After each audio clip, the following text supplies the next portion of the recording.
The cargo hauler Spirit of Gothalamore moved through the void at the edge of system space. Its hull bore scars from 3 centuries of service patch wells, layered over older repairs. Prayer scrolls faded to illegibility beneath coats of void dust. The ship carried nothing valuable. Scrap metal from decommissioned manufactorums, reclaimed components destined for Forge World recycling. The kind of freight that raided low-grade warp routes and minimal crew. Popeye stood in the hold among crates marked with shipping codes he couldn't read. He'd signed on 2 ports back working passage the way he always had. No questions asked, no papers required. Just muscle for loading and a willingness to eat whatever the galley served. The other dock workers avoided him. Something about his presence made them uncomfortable, though none could say why. He didn't mind. Solitude was familiar. The ship's Geller field hummed its constant protection against the warp, a sound more felt than heard, thrumming through the deck plates. Popeye had learned not to think too hard about what the crew called the Imperium. Bad space, they said. The place ships traveled through to cross the void between stars, a realm where different laws applied. He'd stopped asking questions after the first week. The answers never made sense.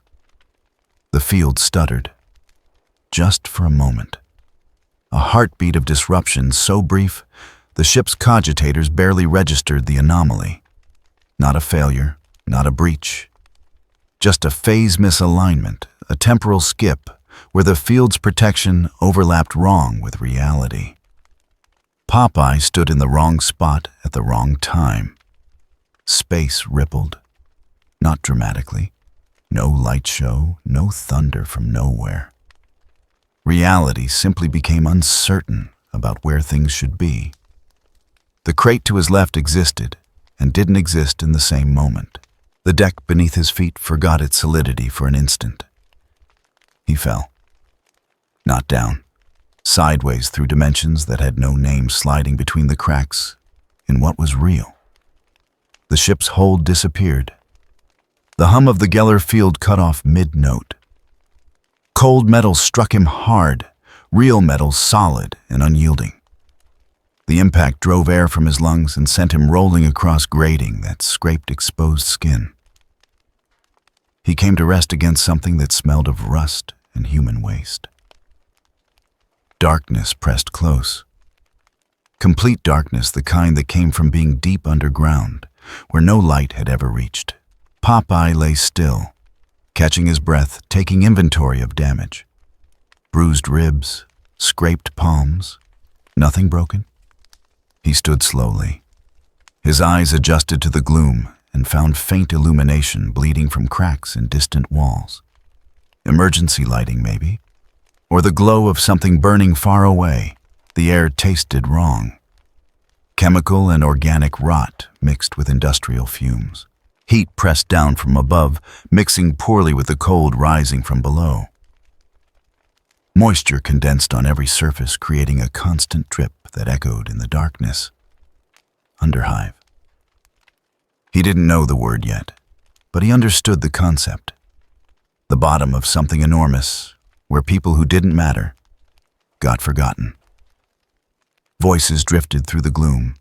Harsh, guttural speaking languages he couldn't identify. Footsteps on metal. The sound of something heavy being dragged across grating. Popeye moved toward the noise, not to investigate, not out of curiosity, simply because staying still in the dark accomplished nothing. The passage widened into what might have once been a loading bay. Decades of grime obscured any original purpose. Makeshift structures filled the space shelters built from scavenged materials held together with wire and desperation. People huddled in those shelters. Thin people with hollow eyes and skin mottled by malnutrition and chemical exposure. They watched him pass with the wariness of prey animals that had learned to recognize predators. No one spoke to him. No one asked where he'd come from or where he was going. Popeye kept walking. The passage branched. He took the path that led upward, following an instinct that said up meant closer to escape. The slope was gradual, barely noticeable, but his legs felt the difference after the first hour of walking. He passed more shelters, more hollow-eyed watchers. Children sat in the filth, playing games with broken machine parts. Old people lay against walls, breathing shallow, waiting for nothing in particular. A fight broke out in one of the side passages, two men struggling over something small enough to fit in a closed fist. Others gathered to watch, forming a circle that blocked escape routes. The fight ended when one man stopped moving. The winner took whatever had been worth killing for and walked away. No one checked if the loser was dead. Popeye kept walking. The passages grew more crowded as he climbed. Makeshift vendors hawked unidentifiable food from carts. Children ran between his legs, quick hands checking his pockets for anything worth stealing. They found nothing. He carried no money, no possessions beyond the clothes he wore. Someone shouted at him in a language that sounded like grinding metal. He didn't respond. The shouting followed him for a while, then faded. The air grew thicker. Smoke from cooking fires mixed with chemical fumes from processing plants that still operated somewhere in the hive's depths. His eyes watered. His throat burned with each breath. He kept walking. Enforcers appeared at a crossroads ahead, armored figures carrying weapons that looked capable of doing real damage. They checked people passing through, demanding papers, payment, or both. Those who couldn't provide either got beaten or dragged away. Popeye stopped. He had no papers, no payment, no explanation for his presence that would satisfy men who thought in terms of regulations and authority. He turned down a side passage before they noticed him. The detour led through narrower spaces where the walls pressed close and the ceiling dripped condensation that might have been water. Might have been worse. He emerged in what looked like a market of sorts. Stalls displayed items he couldn't identify. Mechanical components, weapons, things that squirmed in cages. A woman with augmented eyes tracked his movement. "New blood," she said in a language he somehow understood. "Lost or stupid?" "Neither," Popeye said. "Everyone's one or the other down here." She gestured at the market around them. "You need work, go 3 levels up. Cargo handlers always need muscle. You need food, don't be picky. You need shelter, find an empty corner and pray nobody wants it worse than you." "I need out." She laughed, hard and bitter. "Don't we all? But there's no out from the bottom except up, and up doesn't want us." Popeye nodded thanks and kept moving. 3 levels up required finding stairs that actually went somewhere instead of terminating at collapsed passages or dead ends. He climbed through the accumulated debris of failed infrastructure, stepping over cables that sparked with dangerous current, ducking under pipes that hissed with pressure beyond safe tolerances. The cargo bays occupied a transitional zone between the absolute bottom and the maintained sections above. Large enough to handle shipping containers connected to freight elevators that must lead somewhere better. Workers moved with purpose here, loading and unloading crates under the watchful eyes of overseers. Popeye approached the nearest overseer. "Looking for work." The man barely glanced at him. "Can you lift?" "Yes." "Can you follow orders?" "Depends on the orders."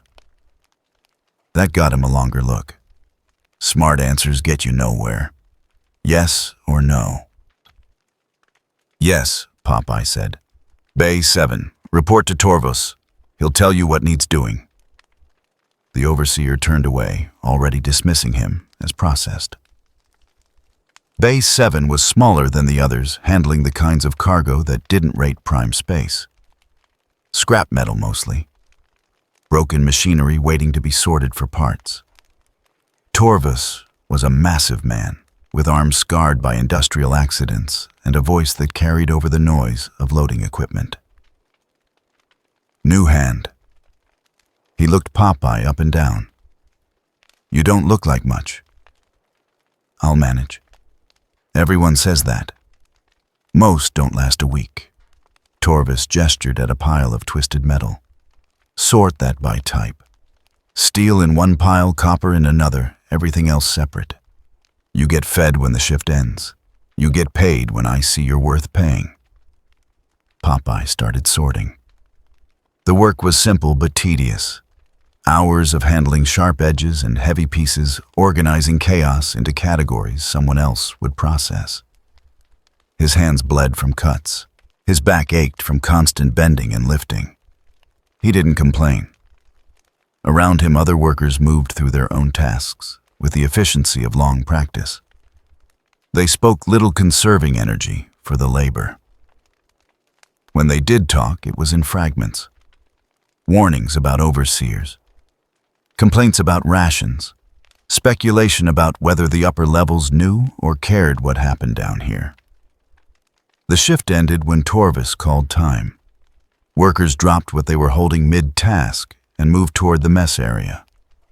Popeye followed, joining the line that shuffled toward serving stations dispensing food that looked like protein paste mixed with grain of uncertain origin. He ate what he was given, tasted like nothing, filled the empty space inside. A younger worker sat down across from him, curiosity overcoming caution. Where are you from? Somewhere else, Popeye said. Everyone's from somewhere else. Specifics matter down here. They don't matter to me. The young worker shrugged and turned his attention to his food. Others nearby listened, but didn't join the conversation. Strangers were common enough. Strangers who volunteered information were rare and usually dangerous. Popeye finished eating and found a corner to sleep in. The bay never truly went quiet. Equipment hummed. Workers on different shifts came and went. But exhaustion made it possible to ignore the noise. He closed his eyes and drifted into sleep that offered no rest, just absence of consciousness until morning came, and the cycle repeated. Days blurred into a rhythm that felt older than memory. Wake in darkness. Sort metal until hands bled. Eat paste that tasted like nothing. Sleep in corners that offered no comfort. Popeye learned the underhive's unwritten rules through observation rather than instruction. Don't meet eyes with enforcers. Don't ask questions about missing workers. Don't look too closely at the symbols painted in what might be blood on certain walls. Survive. That was the only rule that mattered. The work in Bay 7 continued without variation. Twisted scrap arrived in containers marked with codes that meant nothing to him. He sorted by weight, by color, by texture. Steel in one pile, copper in another, everything else separate. The categories never changed. The volume never decreased. Torvus ran the bay with the efficiency of a man who'd learned to expect nothing from his workers and found his expectations met daily. He spoke in short commands. Move that. Sort this. Faster. When workers collapsed from exhaustion or injury, he had them dragged aside and replaced by the next desperate soul looking for ration chits. Popeye watched it all happen, said nothing. The other workers kept their distance, not hostile, just careful. He was new, which meant unproven. New workers either adapted or disappeared. No one wanted to invest attention in someone who might not last the week. A man named Herrick worked the sorting station next to Popeye's. Older than most, with scars that suggested he'd survived things that killed younger men. He spoke occasionally, but only to share information that kept people alive. Don't drink from the third-level pipes, he said one shift, not looking at Popeye directly. Chemical runoff. Kills you slow. Popeye nodded. Enforcers sweep every third day. If you're hiding something, move it before then. Another nod. Stay out of Sector 9 after dark. Things happen there that the overseers ignore. Popeye filed the information away without asking for elaboration. Harik didn't seem to expect questions. He was sharing survival data the way someone might warn about unsafe footing. No investment, no expectation of gratitude. Just information that might keep another worker breathing long enough to sort more scrap. The mess hall served the same protein paste at every meal. Gray sludge mixed with grain of uncertain origin. It filled empty space but provided no satisfaction. Popeye ate his portions without complaint, same as everyone else. Sometimes fights broke out over rations. Someone convinced they'd been shorted. Someone trying to steal from a weaker worker. The violence was quick and brutal. Overseers watched, but rarely intervened unless it disrupted work schedules. Popeye saw a young worker get beaten for dropping a container. 3 men taking turns. The kid tried to fight back at first, then just curled up and waited for it to end. When they finished, they went back to work. The kid eventually stood bleeding and did the same. No one helped. No one commented. The cycle continued. At night, Popeye found whatever corner seemed least contested and tried to sleep. The bay never went truly silent. Machinery hummed constant background noise. Workers on different shifts moved through the space. Somewhere in the distance, always the sound of metal grinding against metal. He slept in fragments. Never deep, never restful. Just enough absence of consciousness to keep functioning through the next shift. On the 4th day, he witnessed an execution. A worker had been caught stealing. Not food, not ration chits, components. Valuable ones, apparently, though. Popeye couldn't tell the difference between valuable scrap and worthless scrap. The enforcers came during shift change when the maximum number of workers would see. They dragged the thief to the center of the bay floor, made him kneel. One enforcer read charges from a data slate in a language that mixed recognizable words with incomprehensible jargon. The shot echoed off metal walls. The body slumped. Workers filed past it on their way to the mess hall, careful not to step in the spreading pool. No one spoke about it afterward. The body was gone by the next shift, processed like any other waste. Popeye worked his station, sorted his metal, said nothing. More symbols appeared on walls as days passed. Crude designs that hurt to look at directly, painted in substances that might have been paint or might have been worse. Workers avoided those sections when possible, taking longer routes to their destinations rather than walking past marked walls. Harik noticed Popeye looking at one such symbol during a break. "Blood God's mark," he said quietly. "Cult's been getting bold lately." "Cult?" Popeye asked. "Korn's people. Death worshippers." Harik spat on the floor. Used to keep to the deep levels. Now they're everywhere. "Enforcers don't stop them." Harik laughed without humor. "Enforcers get paid to look the other way. Or they're scared. Hard to tell which." He returned to his work. "Stay clear of them. They take people sometimes. For rituals. Nothing good comes from interfering." Popeye filed that information with the rest. Dangerous areas. Dangerous people. Dangerous times to be in certain places. The underhive revealed itself slowly through these fragments of information and observation.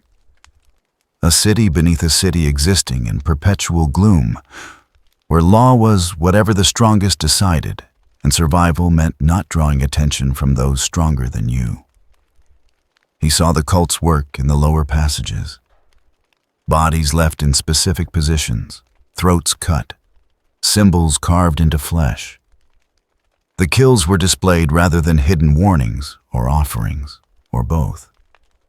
Workers whispered about disappearances. Someone's daughter gone. Someone's brother missing. Always the same pattern. Taken during off shifts. Found later if found at all in the abandoned sections.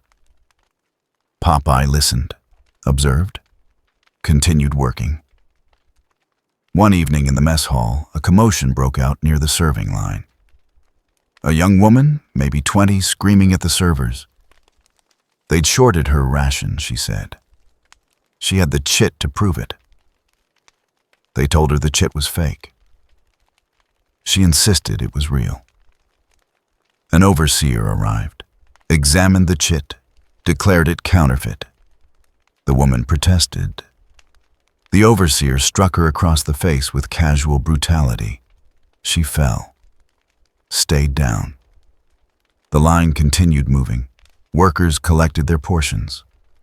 The woman lay on the floor bleeding from her mouth until the overseer dragged her out by her hair. Popeye ate his paste, tasted like nothing, filled the empty space inside. He returned to his sleeping corner, lay down on cold metal, closed his eyes. Tomorrow would bring the same work, the same paste, the same violence accepted as normal. He'd sort metal until his hands bled, eat food that wasn't food, sleep in fragments between shifts. This was the underhive. This was survival. He didn't like it, but he understood it. A place where people who didn't matter got forgotten, where strength was the only currency that held value, where interference in someone else's suffering bought you nothing but your own. The machinery hummed its constant note. Workers moved through their routines, the hive pressed down from above, crushing everything beneath its weight into the shape it demanded. Popeye closed his eyes and waited for sleep that wouldn't come. By the 7th day, he'd established a routine that kept him beneath notice. Wake before the shift whistle. Sort metal with steady efficiency. Eat his portion. Sleep in the same corner. Repeat. Torvus had stopped watching him with the intensity reserved for new workers. Harek occasionally shared information. Other workers nodded acknowledgement when their paths crossed, but didn't engage beyond that. He was becoming part of the machinery. Another component processing scrap in an endless cycle. The cult's presence grew more visible. Robed figures walked through the cargo bays during off shifts, knives visible at their belts. They moved with the confidence of people who knew enforcers wouldn't touch them. Workers stepped aside when they passed, eyes down, pretending not to see. Popeye watched them come and go, noted their patterns, where they gathered, when they moved through certain sections. The information accumulated without purpose, just observation. One robed figure noticed him watching, stopped, stared back with eyes that reflected too much of the dim lighting, smiled a smile that showed too many teeth. Popeye met the gaze, didn't look away, didn't acknowledge the implied threat. The cultist's smile widened. Then he moved on, joining his companions in whatever business brought them to the cargo levels. Harek appeared at Popeye's station minutes later. "Don't stare at them," he said, voice tight with something between fear and anger. "They remember faces. Mark people for later." "Noted," Popeye said. "I'm serious. They're not like regular gangs. They want you to resist. Makes the sacrifice more valuable to their god." Harek checked to make sure no one was listening. "Just stay invisible. Do the work. Keep your head down." Popeye nodded, returned to sorting metal. But he didn't forget the cultists' smile. Didn't forget the casual way they walked through the bay as if they owned it. Didn't forget the workers who stepped aside, eyes down, pretending not to exist. The shift ended. He ate his paste, found his corner, lay down. Sleep came slowly, When it did, it brought no rest. Just absence. Just darkness. Just the mechanical rhythm of survival in a place that had forgotten what living meant. Tomorrow would be the same, and the day after, and the day after that, until something changed. But for now, Popeye sorted metal in Base 7, ate paste that tasted like nothing, slept in corners that offered no comfort. He kept his head down, for now. The second week brought no improvement, just deepening familiarity with how things worked in places no one cared about.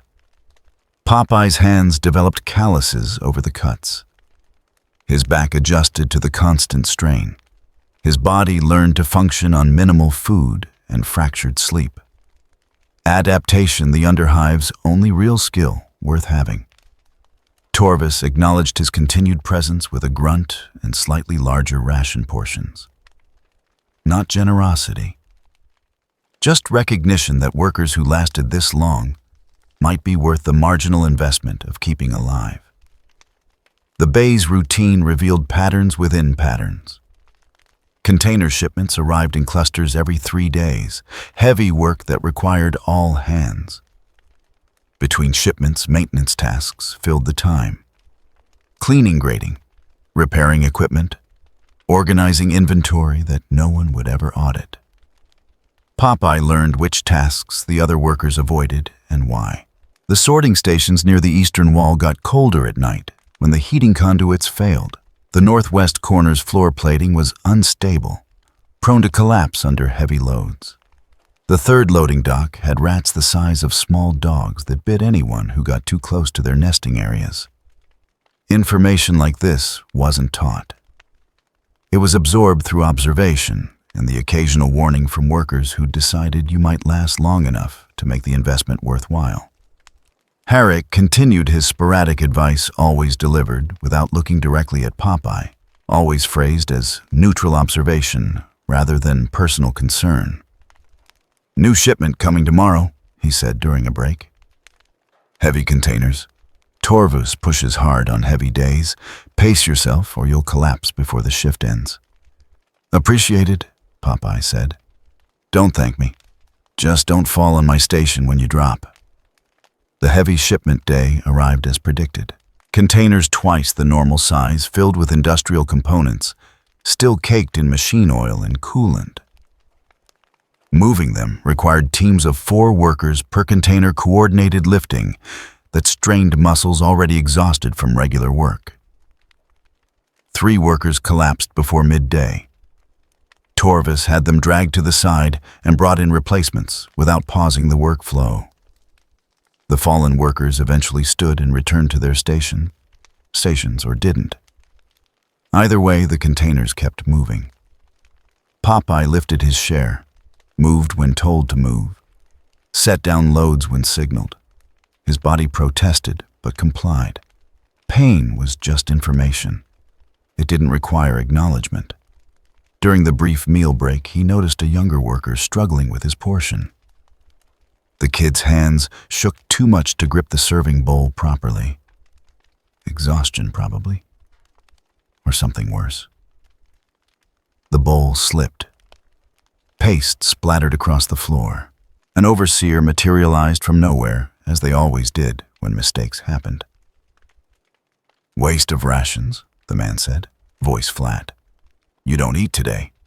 Maybe tomorrow you'll remember how to hold a bowl." The kid's face went pale.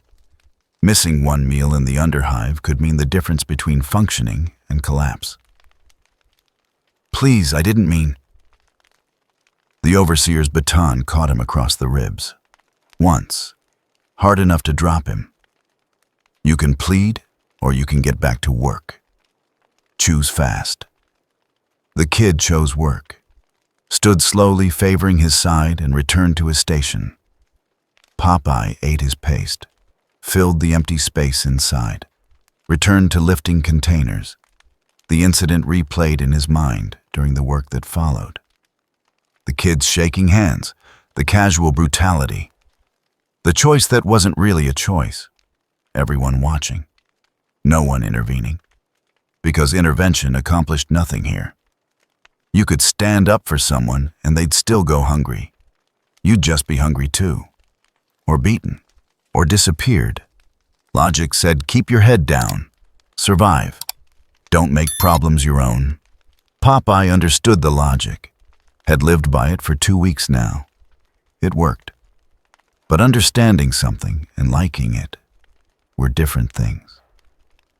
The shift finally ended. Workers shuffled toward the mess hall, moving with the careful deliberation of people conserving energy they didn't have. The kid who'd dropped his bowl stood at the edge of the crowd, watching others eat face, carefully neutral.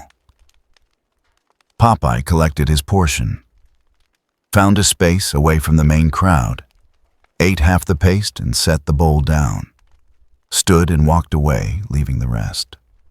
The kid appeared at the abandoned bowl minutes later, looked around to make sure no overseers watched, ate what remained quickly desperately. Popeye didn't acknowledge it, didn't wait for thanks. Just found his sleeping corner and lay down. Small gestures like that were possible.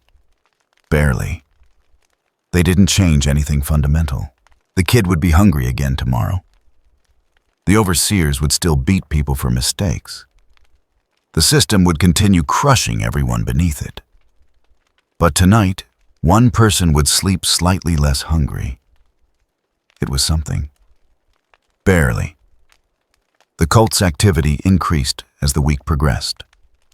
More robed figures in the passages, more symbols on walls, more whispered conversations among workers about who'd gone missing. Popeye witnessed one abduction during a shift change. A woman walking alone through a transitional passage. 3 cultists emerged from a side corridor. No words. Just quick, efficient violence. They had her gagged and dragged into shadow before anyone could react. Workers nearby turned away, pretended not to see. Conversations continued as if nothing had happened. Herrick grabbed Popeye's arm as he started to move.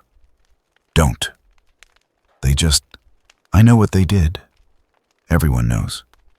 No one stops it. Herrick's grip tightened. You go after them. You don't come back. Then tomorrow they take someone else anyway. All you accomplish is adding yourself to the count. So we just let it happen. We survive. That's all there is. Herrick released his arm and walked away. Popeye stood in the passage watching the space where the woman had been. His fists clenched. Unclenched. No one else had stopped walking. The moment had already passed into the category of things that happened but weren't discussed. He returned to his station, sorted metal, said nothing. That night, sleep wouldn't come at all. He lay in his corner staring at darkness, replaying the abduction. The woman's face in the instant before the gag. The efficiency of the cultists' movements. The way everyone else had simply continued their routines. This place ground people down until they forgot they were people. Made survival the only goal worth pursuing. Trained everyone to look away. Stay quiet. Keep moving. It was logical. It was efficient. It maximized the number of people who made it through each day. It made him sick. But what was the alternative? Fight the cultists and get killed. Save one person and doom yourself. Change nothing except adding one more body to the count. The math was clear. The logic was sound. Interference was pointless. Popeye closed his eyes and waited for sleep that refused to arrive. By the 10th day, he'd learned to identify the cult's targeting patterns through observation. They took the isolated, the vulnerable. People who worked alone or had no one who'd notice their absence. The Underhive's invisible population already forgotten by everyone except the cultists, who found use for them. He saw another abduction 3 days later. Different cultists, different victim, same efficient brutality, same careful looking away, by everyone who witnessed it. This time he didn't move, didn't start forward, just watched it happen and returned to sorting metal. Herrick noticed, said nothing, just gave a small nod that might have been approval, or might have been resignation. Hard to tell the difference. The work continued. The shifts blurred together. Popeye sorted metal until his hands bled ate paste that tasted like nothing, slept in corners that offered no comfort. He kept his head down, didn't interfere, survived. The kid whose ration he'd shared appeared at his station during a break. Set down a small wrapped package. Didn't say anything, just nodded and walked away. Popeye opened it later. Inside was a chunk of compressed protein better quality than mess hall paste. The kind that cost ration chits or favors to acquire. The kid had somehow saved enough to buy it and chosen to give it to Popeye instead. He ate it slowly, tasted like something instead of nothing. Small kindness returned for small kindness. It didn't change the system, didn't stop the cultists, didn't make the underhive less brutal, but it was something. The next shift, Popeye witnessed another beating. A worker too slow moving a container. The overseer's baton across his back, once, twice, 3 times. The worker fell, eventually stood, returned to work. No one helped, no one commented. Popeye sorted his metal, said nothing. A woman collapsed from exhaustion near the eastern wall. Other workers stepped around her, continued their tasks. Eventually, someone dragged her aside so she wouldn't block the workflow. Popeye sorted his metal, said nothing. The cultists walked through during the evening shift. 4 of them robes marked with symbols that hurt to look at directly. Workers parted like water around rocks, eyes down, pretending not to exist. One cultist made eye contact with Popeye, smiled that too wide smile, kept walking. Popeye sorted his metal, said nothing. This was survival. This was the underhive. This was the price of staying alive in a place where life was measured in ration chits and shift completions. He didn't like it, but he understood it. And understanding was what kept people breathing one more day. That night, Popeye lay in his corner and stared at darkness. The machinery hummed. Workers moved through their routines, the hive pressed down from above. Somewhere in the deep levels, someone was screaming. The sound echoed up through ventilation shafts, distant but clear. Cult work, probably. Ritual or sacrifice or whatever they called it. The screaming eventually stopped. Popeye closed his eyes. Tomorrow would bring more metal to sort, more paste to eat, more violence to witness and ignore. He'd keep his head down, stay invisible, survive, for now. But the screaming echoed in his memory long after it had stopped in reality. And sleep, when it finally came, brought no rest. The 3rd week began with a change in the cult's pattern. They'd always operated in the abandoned sections before taking their victims to places where screams wouldn't carry to the working levels. Now they moved openly through the cargo bay, selecting targets in sight of dozens of witnesses. No one objected. No one looked. Popeye watched a cultist grab a worker by the arm during midday shift. The man tried to pull away. The cultist's knife appeared not threatening, just present. A reminder of what resistance cost.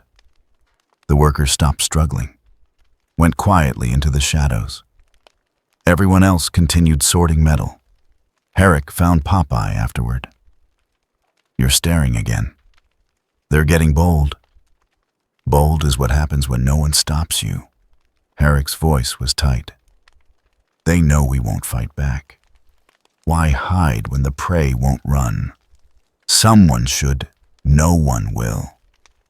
Herrick cut him off. "And if you're thinking what I think you're thinking, don't. You're not special. You're not blessed. You're just another worker they'll gut and leave for the rats. Popeye returned to his station. Sorted metal, said nothing. But the cultist's casual confidence stayed with him. The way the knife had appeared. The way the worker had given up without real resistance. The way everyone had looked away. 3 days later, the cult took a child. Not an adult worker this time. A girl maybe 8 years old who'd been running errands between the cargo bays. Small enough to slip through crowds fast enough to avoid most trouble. She earned food by delivering messages and packages that the official courier systems ignored. Popeye had seen her before. Quick hands, quicker feet. Face too thin, but eyes that hadn't gone dead yet. The cultists grabbed her near the eastern loading dock, 2 of them working together. One caught her mid-run, the other produced rope from beneath his robes. They had her bound before her first scream finished echoing. Workers turned away. Conversations continued. The shift's rhythm never broke. Popeye's hands tightened on the metal he was sorting. The piece bent under the pressure. He set it down carefully, walked toward the cultists. Herrick's voice followed him. "Don't be stupid." He kept walking. The cultists noticed him approaching. The larger one smiled. "You want something, friend?" "Let her go," Popeye said. "She's been chosen, consecrated for the blood god's glory." The cultist's smile widened. "You can join her if you'd like. We're always looking for worthy sacrifices." "Last chance," Popeye said. "Let her go." The cultist's smile faded. He drew his knife. Not the simple blade Popeye had expected. This one glowed faint red along its edge, leaving trails in the air where it passed. The light hurt to look at directly. "Blessed blade," the cultist said, "touched by the warp itself. It cuts more than flesh, friend. Cuts everything." The second cultist produced a similar weapon. They spread apart flanking positions. Professional movement. They'd done this before. Popeye stepped forward. The first cultist lunged. Fast strike aimed at the throat. Popeye sidestepped and caught the wrist. Twisted, bone cracked. The cultist screamed and dropped the blade. The second cultist came from the left knife, sweeping low. Popeye turned to block and felt the blade bite into his forearm. Pain exploded up his arm. Not normal pain. This went deeper, wronger, like the weapon was cutting through layers that shouldn't exist. His vision blurred. Balance faltered. The first cultist recovered, drew a backup knife with his unbroken hand. This one glowed the same wrong red. He slashed at Popeye's side. The blade connected, cut through cloth and skin. The pain was immediate and overwhelming, spreading from the wound like acid through his nerves. Popeye stumbled back. Blood ran freely from both cuts. The wounds burned with cold fire that made no sense.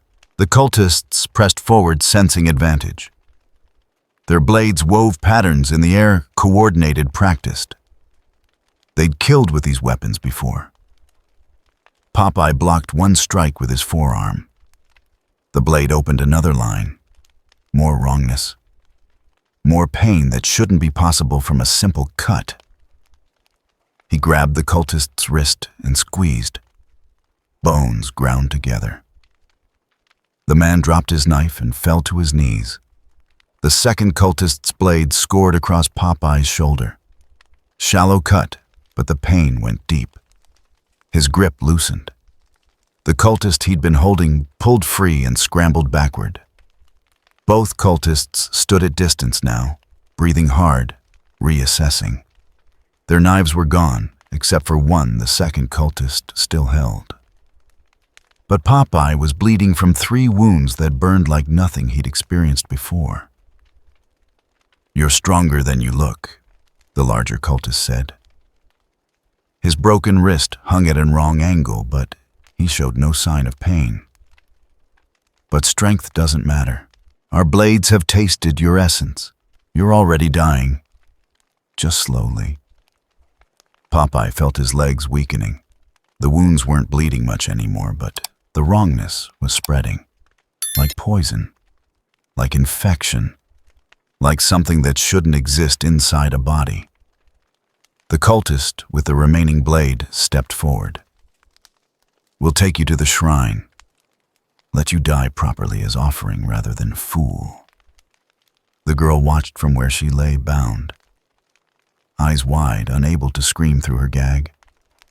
Popeye's vision swam. His balance was going. The pain from the wounds made it hard to think clearly. These weapons weren't normal, weren't natural. Something about them cut deeper than physics allowed. He was losing.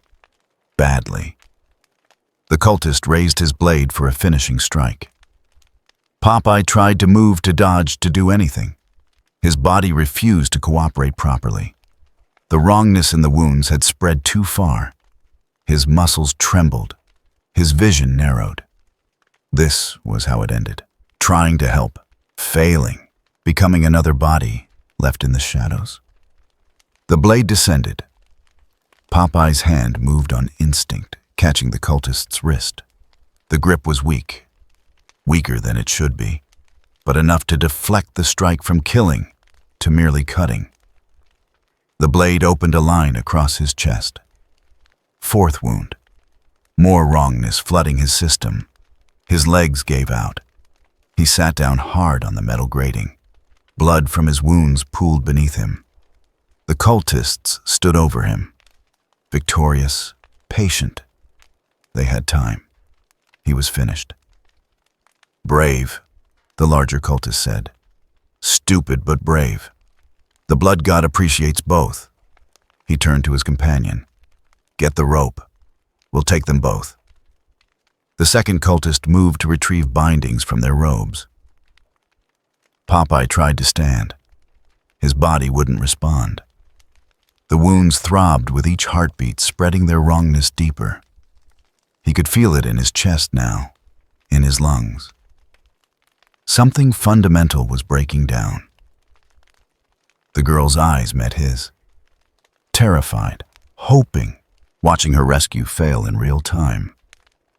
He tried, made his choice, broken his pattern of looking away, and failed. The cultist approached with rope. "Don't struggle. Makes the bleeding worse." Popeye's vision darkened at the edges. The pain was becoming distant, abstract. His body was shutting down, overwhelmed by damage it couldn't process. This was the price, the cost of interfering, the inevitable result when normal strength met weapons that cut through more than flesh. He'd known the risks, made his choice anyway. Now, he'd pay. The cultist's hands reached for him, rope ready to bind. Somewhere distant voices shouted, heavy boots on metal. But too far away, too late. Popeye's eyes closed. The darkness was complete. The last thing he heard was the girl's muffled scream through her gag as the cultists began their work. Consciousness returned in fragments. Pain first. Not the sharp wrongness of the wounds anymore. This was duller, deeper. The ache of a body that had pushed past its limits and found something waiting on the other side. Then awareness of cold, metal against his back, moisture in the air, the smell of rust and chemicals. Popeye opened his eyes to darkness that wasn't quite complete. Faint light bled from somewhere distant, enough to show he was alone in a space he didn't recognize. He tried to sit up. His body protested with waves of pain that made his vision blur. The wounds from the cultist's blades throbbed with each movement, reminding him they weren't healed, weren't close to healed. But he wasn't dead, wasn't bound, wasn't in the cultist's shrine. Someone had moved him, hidden him, left him alive when they could have finished what the cultists started. He managed to prop himself against a wall, breathing hard from the effort. His hands found the wounds by touch.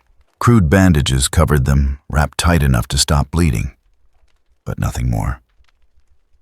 The wrongness was still there, pulsing beneath the makeshift dressings. Footsteps approached from the darkness. Careful steps. Someone trying not to make noise. Popeye tensed despite the pain it caused.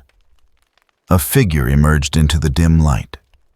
Small, moving with the quick efficiency of someone who'd learned to navigate the underhive blind. The girl. She stopped when she saw his eyes open. Set down a container she'd been carrying. Didn't come closer. "You're awake," she said. Voice barely above a whisper. "You're alive," Popeye managed.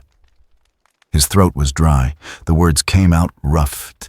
"Enforcers came, late. But they came." She pushed the container toward him with her foot. "Water. Drink slow." He reached for it, hands shaking. The water tasted like metal, but it was wet. He drank half and set it down. "The cultists ran when the enforcers showed up. Took 3 workers with them. Not me." She wrapped her arms around herself. "Not you either. Enforcer dragged you here. Said to keep you hidden. Said the cult would come looking. Where's here? Old maintenance section. 3 levels down from the bays. Floor's bad. Ceiling's worse. Nobody comes here." She moved closer, still cautious. "You've been unconscious 2 days. 2 days. The wounds should have killed him in that time." The medic's warning from before came back. Warp touch damage didn't heal. It corrupted, spread, killed. But he was still breathing. "The enforcer," Popeye said. "Did he say anything else? Just to keep you alive if I could?" "That you tried to help me." Her voice got quieter. "That you were stupid. But maybe stupid was what this place needed." Popeye closed his eyes. The pain was constant. The wrongness in the wounds felt like it had settled into his bones. He'd failed to save the girl during the fight, failed to stop the cultists, failed at everything except not dying immediately. Small victories. "You should go," he said. "Being near me puts you at risk. Being in the underhive puts me at risk." She sat down against the opposite wall. "Least with you, I know someone tried. That's more than most get." They sat in silence. The distant machinery hummed its constant note. Water dripped somewhere in the darkness. "What's your name?" Popeye asked finally. "Kessa. I'm Popeye." "I know. Heard the workers talking. Said you fought 2 cultists. Broke one's wrist. Took 4 wounds from blessed blades and didn't die right away." She pulled her knees to her chest. "They're scared of you now, the workers. Don't know if you're blessed or cursed. Neither. Just stubborn. Stubborn gets you killed down here."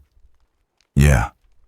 Popeye shifted position, trying to find an angle that didn't pull at the wounds. "It does." Kessa watched him struggle. Didn't offer help. Knew better than to touch wounds like his. "The cult's been active since you fought them. More active than before. They're planning something." "Planning what?" "Don't know. But they're gathering people. Taking them to the deep sections. The really old parts where the hive's foundation is crumbling." She hugged her knees tighter. "Workers are disappearing in groups now. 5, 6 at a time. Whatever they're doing, it's bigger than the usual sacrifices." Popeye processed this. The cult had been taking individuals before. Quiet abductions, small rituals. Now they were scaling up, gathering resources for something larger. How long until whatever they're planning happens? Soon, maybe days, maybe less. Kessa's eyes reflected what little light there was. "The symbols are everywhere now. The enforcers aren't even pretending to stop them anymore. And the people being taken, anyone trying to help them. She looked at him like he'd asked if water flowed upward. No one helps. No one ever helps. Except you, and you almost died for it. Almost doesn't count. It should. More silence. Popeye's body ached from holding himself upright. His wounds throbbed in rhythm with his heartbeat. The wrongness in them hadn't spread further, but it hadn't decreased either. Just constant. Present. A reminder of what warp-touched weapons could do. He'd learned important things from that fight. The cult's blades were more dangerous than normal steel. Their weapons cut through defenses that should have held. Fighting them directly was suicide, unless you had something that could match their wrongness, which he didn't have. I need to move, Popeye said. Can't stay in one place. The wounds will kill me if I stay still, or kill me if I move. At least moving accomplishes something. Kessa stood and offered her hand. He took it and pulled himself up using the wall for support. The room spun briefly before settling. His legs held, barely. There's a route to the lower sections, Kessa said. Maintenance tunnels the workers use to avoid enforcers. I can show you. Why? Because you tried to help me? Because everyone else just watched? She moved toward a gap in the wall that looked like structural damage. Because maybe stupid is what this place needs. They moved through passages that got progressively worse. The walls showed more corrosion. The floors had gaps that opened onto darkness below. The air grew thick with chemical fumes that burned the lungs. Kessa navigated with the confidence of someone who'd spent years learning every crack and crevice. Popeye followed more slowly each step, pulling at wounds that screamed protest. They emerged onto a ledge overlooking a massive open space.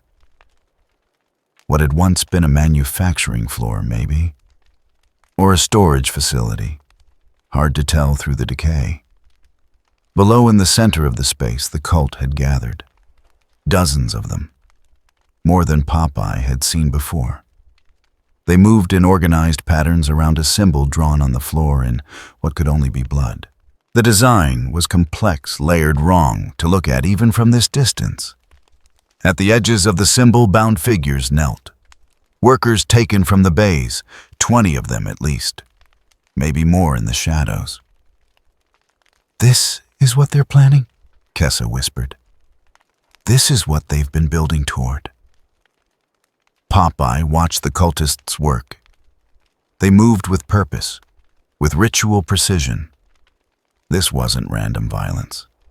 This was preparation for something specific, something that required this many sacrifices. We need to stop them, he said. Kessa looked at him like he'd lost his mind. You can barely walk. You're wounded by their own weapons. You think you can fight all of them? No. Popeye studied the layout below. But I can disrupt them, create chaos, give the prisoners a chance to run. They'll kill you. Not almost. Actually kill you this time. Maybe. Definitely. He didn't argue. She was probably right. Going down there in his condition was suicide. The cult had numbers, had their blessed weapons, had the advantage of preparation and position. But those people below would die if no one interfered, would die serving whatever purpose the cult had planned for them, would die the way the girl almost had, with everyone watching and no one helping. The math was clear. The logic was sound. Interference was pointless. Popeye had heard that reasoning before, had followed it for weeks. It had kept him alive and changed nothing. I'm going down there, he said. Then you're insane. Probably. He started looking for a path to the lower level. You should go. Get back to the safer sections. I'm the one who showed you this place. I'm complicit now. Kessa moved beside him. And someone should witness what happens, even if it's just stupid in death. They found a service ladder that led down. The rungs were corroded, but held. Popeye climbed slowly, fighting dizziness from the wounds from exhaustion, from blood loss he couldn't afford. The cult's chanting grew louder as they descended. Words in languages that hurt to hear. Rhythms that made the air itself feel wrong. Halfway down, Popeye stopped, held onto the ladder, and waited for his vision to clear. You don't have to do this, Kessa said from above. I know. Then why? He thought about the question, about all the things he'd witnessed in the underhive, the beatings, the executions, the abductions, the systematic grinding down of anyone who showed weakness or compassion or hope. Because someone should, he said finally, even if it doesn't work, even if it changes nothing. Someone should try. That's not logic. No, it's not. They reached the bottom. The cult's ritual was in full swing now. The chanting had reached a crescendo. The symbol on the floor was beginning to glow faint red, like the blessed blades, like wrongness given form. The bound workers watched with the hollow eyes of people who'd already accepted their deaths. Popeye stepped forward. His wounds screamed protest. His body threatened to collapse, but his legs kept moving. Kessa stayed in the shadows, watching, bearing witness. One cultist noticed him, then another.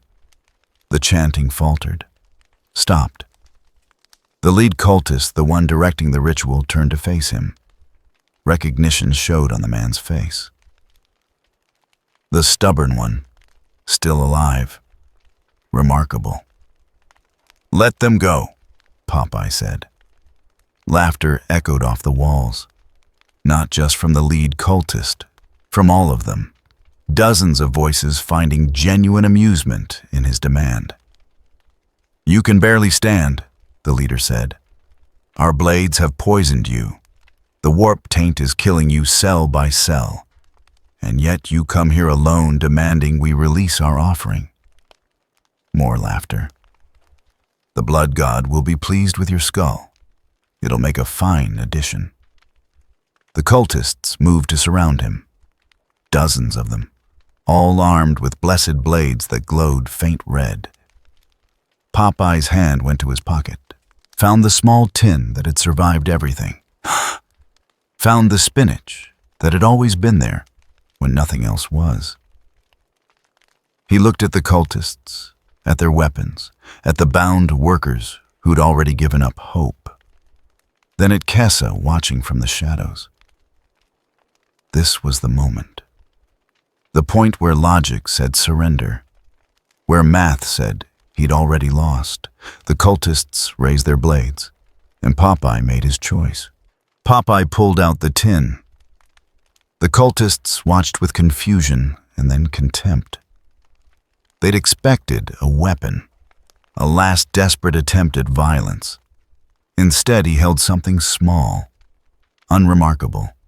A dented metal container that looked like it belonged in a mess hall, not a shrine to the blood god. What is that? The lead cultist asked. Your final prayer, your holy relic. No, Popeye said. Just lunch. He opened the tin. The spinach inside looked the same as it always had. Green paste compressed into something barely recognizable as food. The smell was metallic, slightly bitter. Nothing special. Nothing that should matter in a place like this. Popeye ate it. The cultists laughed harder. Dozens of voices echoing off corroded walls. They'd given him a chance to face death with dignity, and he was eating canned vegetables. "The fool dies as he lived," the leader said. "Pathetic and—" He stopped. The air changed. Not obviously. Not with sound or light or any signal that normal senses could identify. But something fundamental shifted in the space between moments. Like reality checking its calculations and finding an error it couldn't correct. The temperature didn't change, but felt different. The gravity didn't increase, but pressed heavier. The walls remained solid, but seemed less certain about their continued existence. Popeye crushed the empty tin in his fist, dropped it. The metal hit the floor with a sound that carried too far, echoed too long. The cultist's laughter died. He stood straighter. The wound still hurt, but the pain had become distant, abstract. Information his body was providing, but his mind no longer prioritized. His vision cleared, his balance steadied. The warped taint in his blood felt the change and recoiled. "That's not possible," the lead cultist said. His voice had lost its confidence. "You were dying. The blessed blades had claimed you." "They still might," Popeye said, "but not today." He stepped forward. The cultists stepped back. One of them, braver or more foolish than the rest, lunged with his blessed blade. The same kind of weapon that had nearly killed Popeye days before. The strike was fast, precise, aimed at his heart. Popeye caught the blade between two fingers. The cultist pulled. The weapon didn't move. He pulled harder, muscles straining, face reddening with effort. The blessed blade, touched by the warp itself, remained locked in place as if welded to an immovable object. Popeye twisted his wrist. The blade snapped. The upper half clattered away into shadow. The cultist stared at the broken weapon, at his hands, at Popeye. "That's not possible," he whispered. The other cultists attacked together. Not one at a time, all of them. Dozens of blessed blades coming from every angle, coordinated professionals, the kind of assault that should have been overwhelming. Popeye moved, not fast by any standard that would have impressed in his own world, just fast enough. His fist caught one cultist in the sternum. The man flew backward into three of his companions. They all went down in a tangle of robes and broken bones. A blade scraped across Popeye's shoulder. Drew blood, but didn't bite deep. Didn't spread that wrongness through his system. The warped taint tried to take hold and failed. Found something in him that refused to accept it. He grabbed a cultist's wrist and squeezed. Bones ground together. The knife fell. His other hand caught the man's robes and threw him aside. The cultist hit a wall hard enough to crack both the stone and several ribs. More blades came at him. He blocked one with his forearm. It cut cloth, but not flesh. Another, he simply walked through the edge, passing through empty space where he'd been an instant before. A cultist tried to stab him in the back. Popeye's elbow caught the man's jaw without looking. Teeth scattered. The cultist collapsed. The violence wasn't brutal, wasn't savage, just efficient, mechanical. Each movement precise. Each strike exactly hard enough to stop the threat without excess. The cultists fell back, forming a defensive circle around their ritual symbol. Their confidence had evaporated. These were men who'd never faced real resistance, who'd grown used to victims too scared or too broken to fight back. Now they faced someone who refused to break. The lead cultist raised his arms, started chanting in words that made the air itself hurt. The ritual symbol on the floor pulsed brighter, red light bleeding up through cracks that shouldn't exist. The bound workers screamed through their gags. The symbol was pulling at them, draining something essential. Their souls, maybe. Their essence. Whatever the ritual needed to complete. Popeye walked toward the symbol. The cultists tried to stop him. Blessed blades struck from every angle. He caught some, dodged others. The ones that connected drew blood but couldn't stop his momentum. He reached the edge of the ritual circle and stepped across. The warp screamed. Not a sound, a feeling. Like reality itself protesting an intrusion it couldn't process. The symbol's glow faltered, flickered. The geometric patterns that had been perfect began to warp. "Impossible," the lead cultist shrieked. "You can't disrupt the ritual. You're not a psyker, not touched by the divine." "No," Popeye said. "Just stubborn." He walked to the center of the symbol and stomped. The floor cracked. The blood that formed the ritual circle broke into fragments. The geometric precision shattered. And the warp which had been pressing into reality through the ritual's opening lost its anchor point. The backlash was immediate. The red glow inverted, became black, became nothing. A void that consumed light and sound and meaning. The cultists screamed. Their blessed blades began to dissolve, corruption eating backward into the weapons that had channeled it. Some dropped their knives.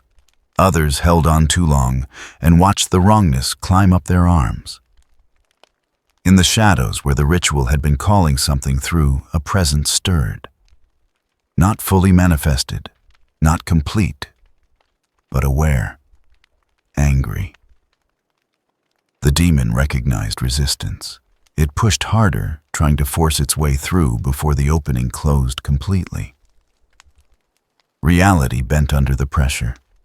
The walls groaned, the floor buckled. Popeye stood in the center of the collapsing ritual and looked up at the half-formed thing trying to claw its way into existence. The demon was massive, incomplete. Parts of it existed in dimensions that made no sense. Its form shifted between states that couldn't coexist. Rage and hunger given almost flesh. It reached for him with appendages that had too many joints, that bent in directions geometry didn't allow. Popeye punched it, his fist connected with something that was barely there. The impact shouldn't have mattered. You couldn't punch a demon that wasn't fully manifested. Couldn't hurt something that existed partially outside reality. The demon recoiled. Not from damage, from contact with something it couldn't categorize. Something that refused to follow the rules it understood. The demon operated by warp logic, by corruption and consumption and inevitable decay. Popeye operated by simpler math. Hit thing. Thing stops. The two frameworks collided and neither could process the other. The demon tried again, multiple limbs striking at once. Each one should have torn through flesh and bone and soul. Popeye blocked them, caught them, broke them. Each impact sent wrongness scattering like sparks. The demon's half-manifest form began to destabilize further. "You can't be here," the late cultist was screaming. "This is sacred ground, consecrated to corn. You defile it with your presence." "Good," Popeye said. He grabbed one of the demon's limbs and pulled. The appendage tore free, dissolved into mist that smelled of burning copper. The demon howled in rage and pain and confusion. The ritual circle was completely broken now. The anchor points destroyed. The carefully prepared opening collapsing. The demon began to slide backward, pulled by forces it couldn't resist. Back toward the warp. Back toward the realm where it belonged. It fought. Tried to maintain its grip on reality. Its remaining limbs carved trenches in the stone floor as it was dragged away. Popeye walked forward and shoved. The demon fell backward through a gap that was closing. Its scream of rage echoed as it tumbled back into the Imperium. The opening sealed behind it with a sound like tearing fabric. Silence filled the chamber. The cultists stood frozen, their ritual destroyed, their demon banished, their weapons dissolving in their hands.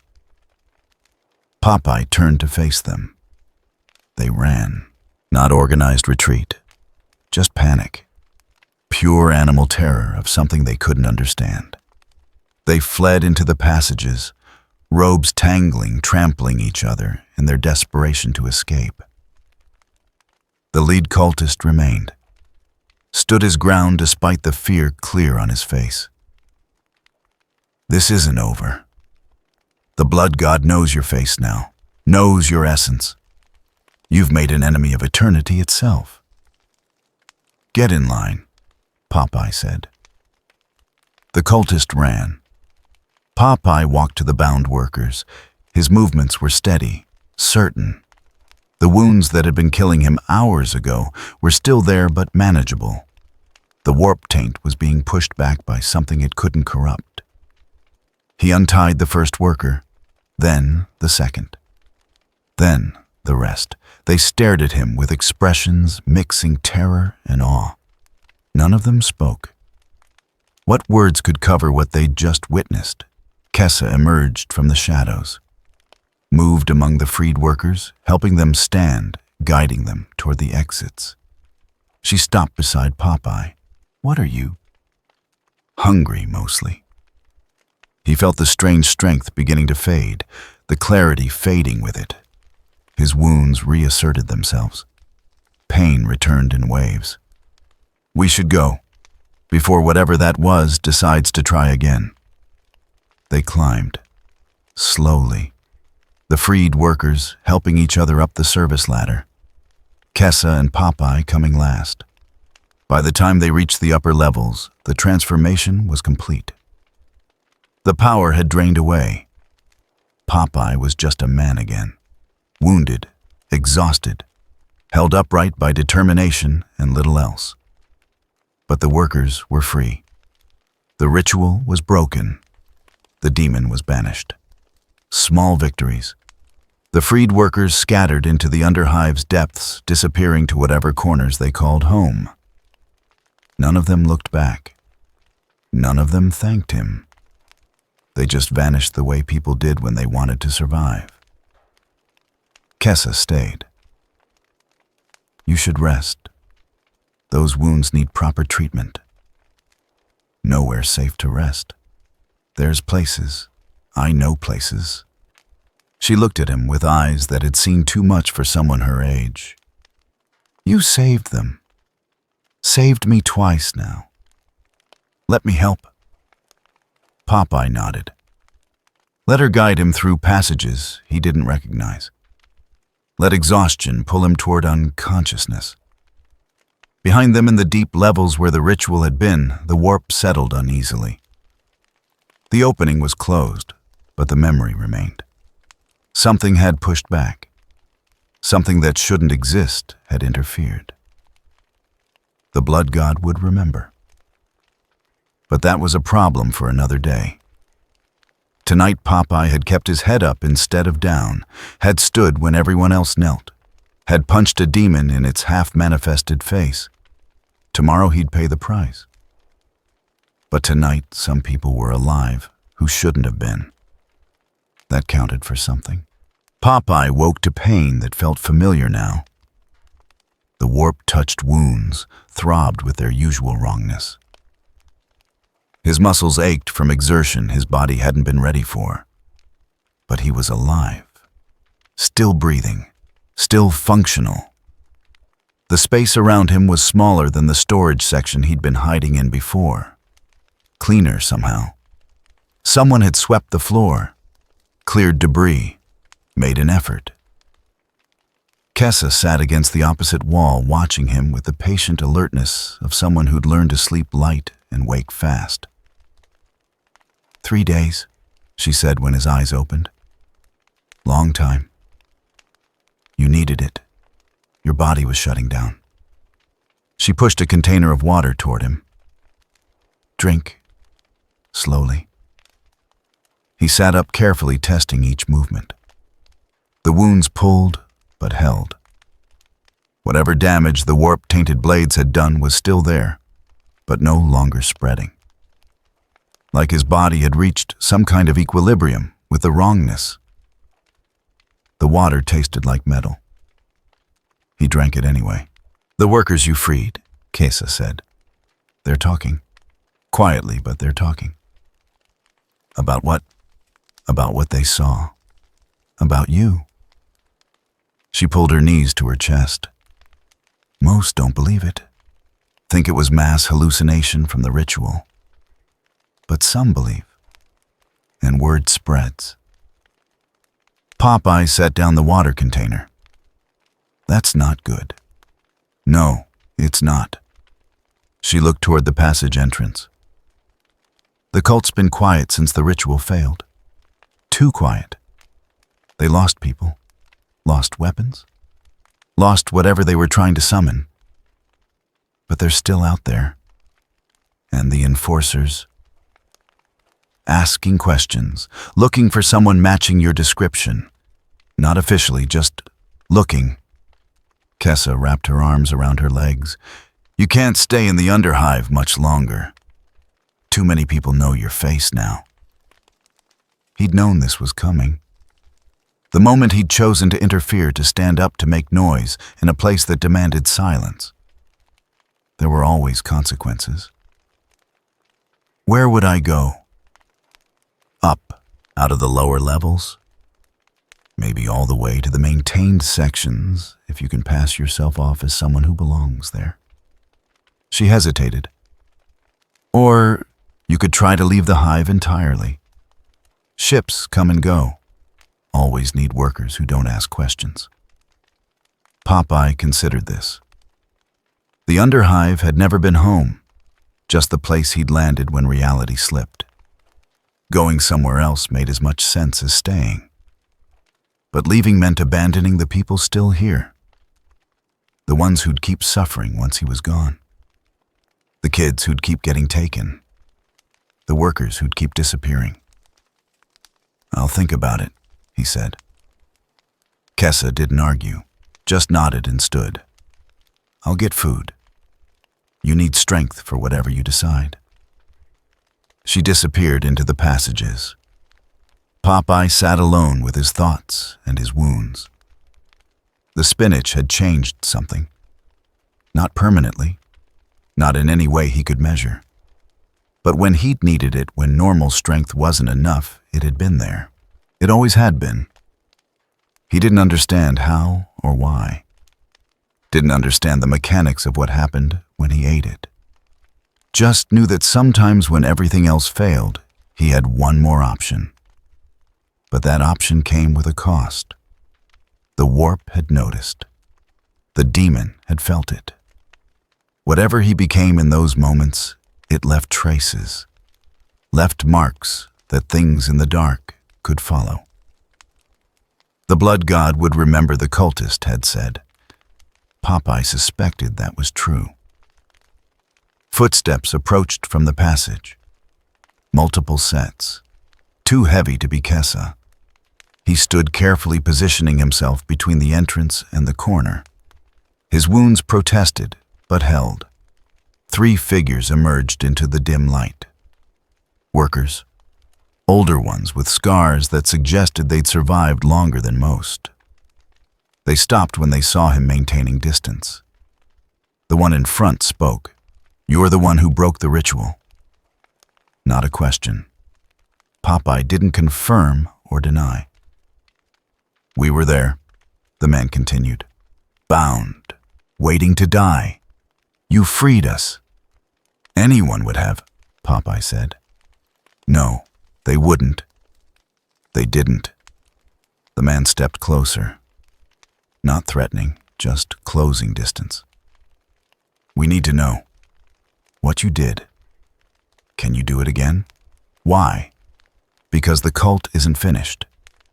They're regrouping, planning something else. And people are scared."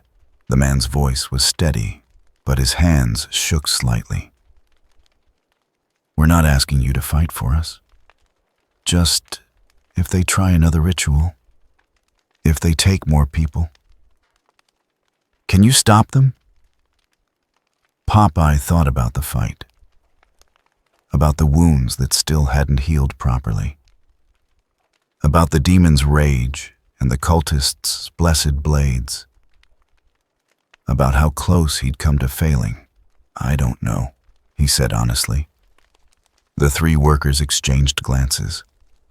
The leader nodded slowly. "That's more honest than most would be. Thank you for that, at least." They turned to leave. The leader stopped at the entrance.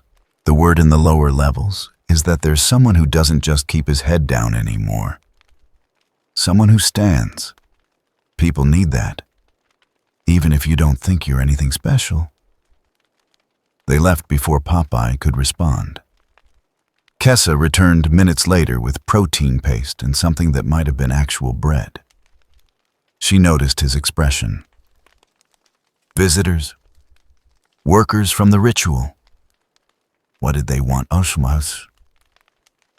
To know if I'd do it again. Would you? Popeye ate the bread slowly. It was stale but real. Better than paste. Probably. Kessa smiled slightly. That's what I thought. Over the following days, more visitors came. Never large groups, always careful. Workers who'd been saved. Workers who'd heard stories. Workers who just wanted to see if the rumors were true. Popeye didn't encourage them, didn't give speeches or make promises, just existed in his corner and let them draw whatever conclusions they needed. The wounds gradually improved, not healed. The warp taint would never fully leave, but they closed further, stopped weeping, became scars that ached in the cold, but no longer threatened his life with every movement. Herrick appeared on the 5th day. Looked older than Popeye remembered, more worn. You're alive, Herrick said. Stupid and alive. Didn't think that was possible. Me neither. Herrick sat down against the wall, pulled out a ration bar and split it. Offered half. They ate in silence for a while. Base 7's different now, Herrick said eventually. Workers are talking, questioning things they never questioned before. Torvis is nervous, keeps looking over his shoulder like he expects something to change. Things don't change here. They didn't. Past tense. Herrick finished his portion. You changed something. Don't know what exactly. Don't know if it'll last. But something's different. The cult's still out there. Yeah. But people aren't looking away anymore. Not all of them. Some are. Herrick stood. Be careful. Different makes you dangerous. Dangerous makes you a target. He left. Popeye sat with the warning. Different made you dangerous. He'd learned that the hard way. By being different, by standing when others knelt, he'd painted a target on himself that would never fully fade. But what was the alternative? Go back to keeping his head down. Pretend he didn't see the abductions and the beatings and the systematic crushing of anyone who showed weakness. He'd tried that. For weeks. It had kept him alive and changed nothing. Kessa appeared in the entrance. There's someone asking for you. Says he's an enforcer, but he's not wearing armor. Just civilian clothes. Popeye tensed. Alone? Says he is. Could be a trap. Probably is. He stood anyway. Where? Junction 3 levels up. He's waiting there. They climbed through passages Popeye was beginning to recognize. The Underhive's geography made sense now in ways it hadn't when he'd first arrived. Danger zones, safe routes, places where enforcers didn't patrol. The junction was a wide space where multiple passages converged. The man waiting there wore workers' clothes, but stood with the posture of someone trained for combat. His face was familiar.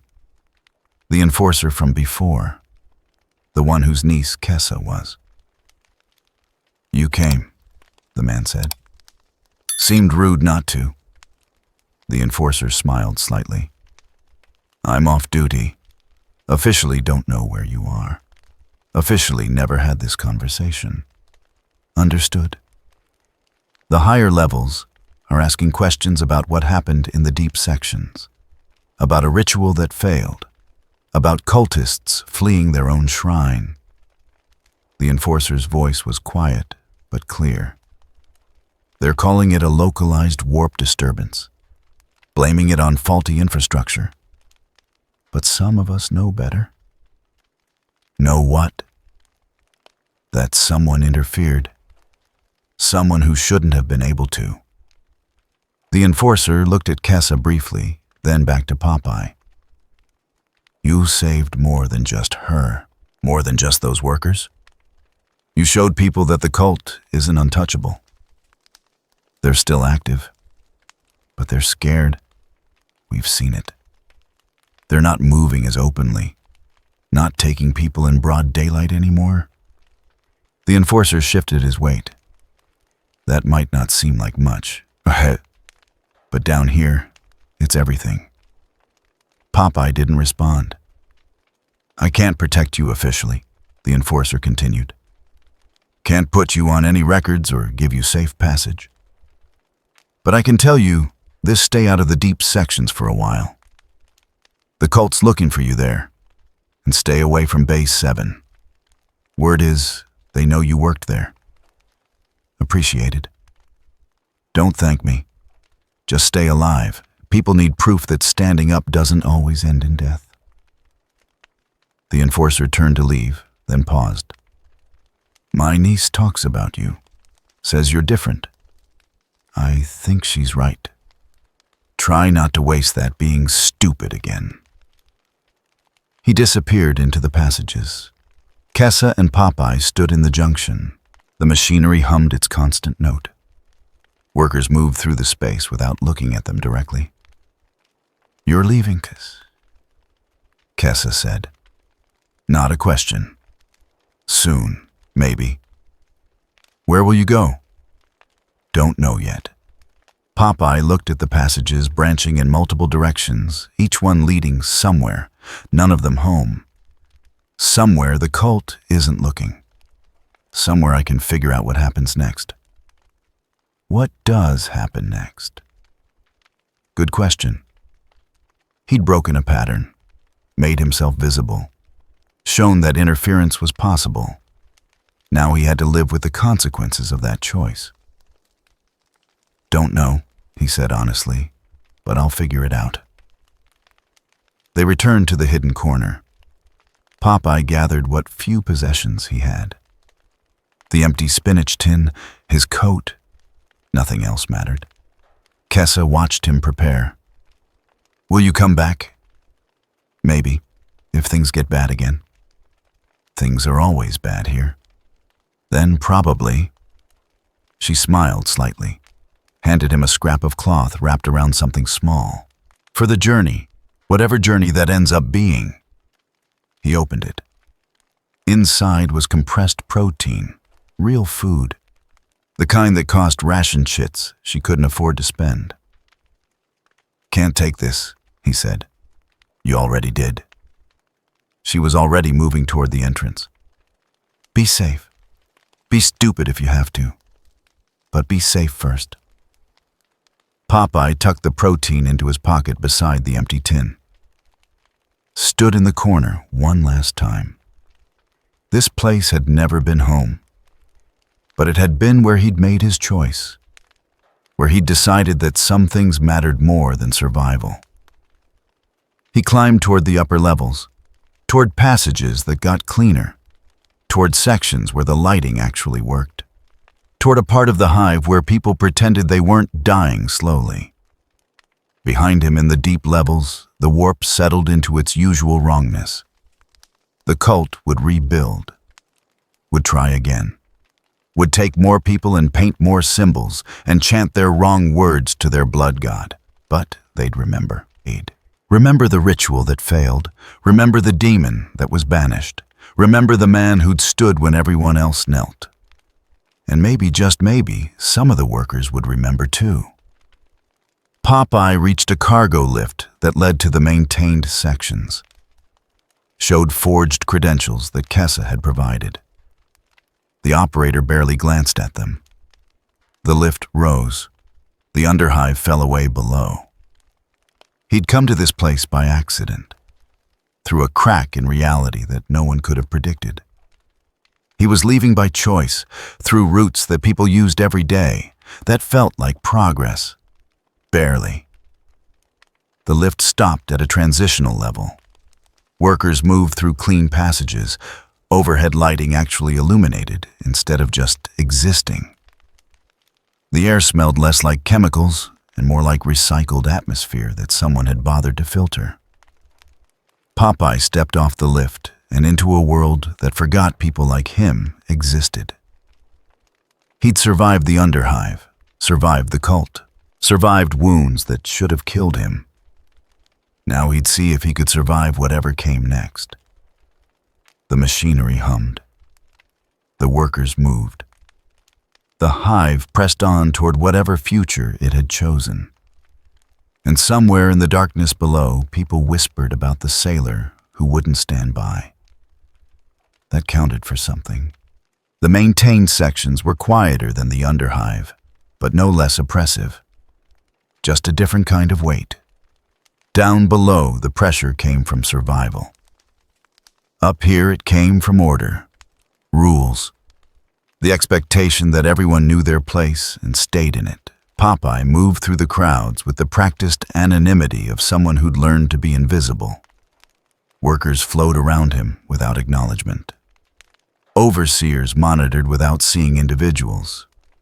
The machinery of the hive continued its grinding routine. He found work within 2 days. Loading docks, same as before. Different bay, different overseer. Same metal to move. Same pace to eat. Same corners to sleep in. The wounds ached constantly, but no longer threatened collapse. The warp taint had settled into his system like scar tissue. Present, permanent, but manageable. No one asked about the scars. Workers came with damage. That was normal, expected. The ones who lasted long enough developed marks from their survival. A week passed, then another.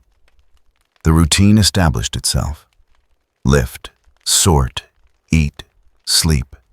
The cycle that defined existence for millions throughout the hive. But something was different. Popeye noticed it in small ways. The way workers glanced at him when they thought he wasn't looking. The way conversations stopped when he approached, then resumed in quieter tones after he passed.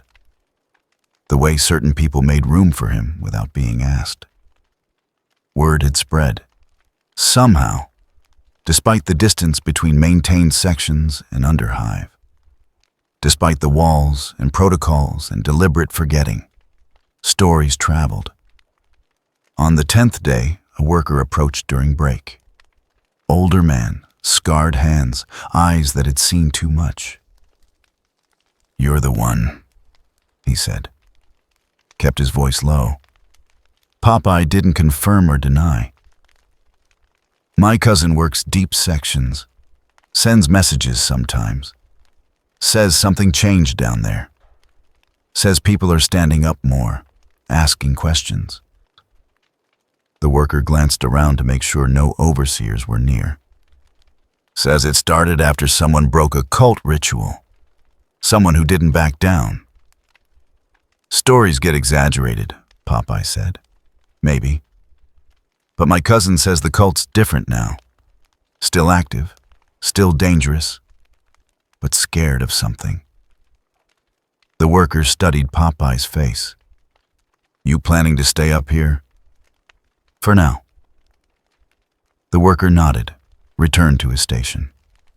The conversation ended as suddenly as it had begun. But more came. Not every day, not even every week, but regularly enough to establish a pattern. Workers who'd heard something, workers who knew someone, workers who just wanted to see if the rumors had a face. Popeye gave them nothing. No confirmation, no stories. Just continued his work and stayed out of sight as much as possible. 3 weeks after leaving the underhive, an enforcer appeared at the loading dock. Different one from before. Higher rank based on the insignia. "Worker us," the enforcer said, voice amplified by his helmet. "You're wanted for questioning." The bay went silent. Workers stopped mid-task. Overseers watched from their stations. Popeye set down the crate he'd been moving. Questioning about what? Come with me, now. No choice. Resistance meant violence. Violence meant attention. Attention meant more problems. He followed the enforcer through passages that led away from the work areas. Into administrative sections where the walls were cleaner and the air was filtered better. Into rooms where decisions got made about people who had no say in their own fates. The enforcer stopped at a door, opened it, gestured inside. The room was small. Table, 2 chairs, single light overhead. Interrogation space designed to make people uncomfortable. A woman sat in one chair, no armor. Civilian clothes that were too clean to belong to any worker. Her eyes had the augmented look of someone who'd chosen mechanical upgrades over natural limitation. "Sit," she said. Popeye sat. The enforcer left, closed the door. The lock engaged with a click that seemed louder than it should. The woman studied him in silence. Not aggressive, just thorough. Like she was cataloging details for future reference. "My name is Vex," she said finally. "Inquisitorial agent. You don't need to know more than that." Popeye waited. 3 weeks ago, something unusual happened in the deep sections. A cult ritual failed. Witnesses report inconsistencies. Things that don't match known phenomena. She pulled out a data slate, scrolled through information he couldn't see. You were in the underhive at that time. Lots of people were. Not lots of people have warp-touched scars that should have killed them. Not lots of people moved from underhive to maintain sections within days of the incident. She set down the slate. I'm not interested in punishment. I'm interested in understanding what happened. Why? Because the Imperium catalogs threats, classifies them, develops protocols for containment or elimination. Her augmented eyes reflected the overhead light strangely. What happened in that ritual chamber doesn't fit any classification we have. Popeye considered his options. Denial would be pointless. She already knew enough to ask the right questions. Confirmation might make him a permanent target. I was there, he said finally. Tried to stop them from killing people. Got lucky. Lucky? She repeated the word like it tasted wrong. You disrupted a ritual that had already begun manifesting demonic presence. You engaged multiple cultists armed with blessed weapons. You survived wounds that kill sanctioned psychers.